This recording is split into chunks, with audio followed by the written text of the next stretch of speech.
وإذ استسقى موسى لقومه فقلنا اضرب بعصاك الحجر فانفجرت منه 12 عينا قد علم كل أناس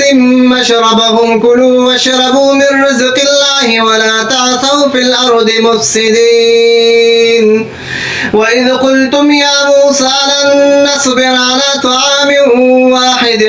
فادع لنا ربك يخرج لنا مما تنبت الأرض من بقلها وقثائها وفومها وعدسها وبصلها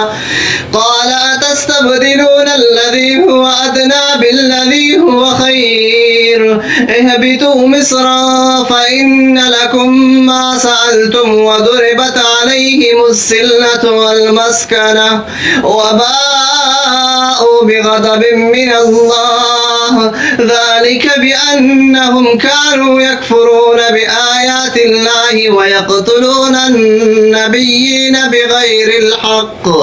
ذلك بما عصوا وكانوا يعتدون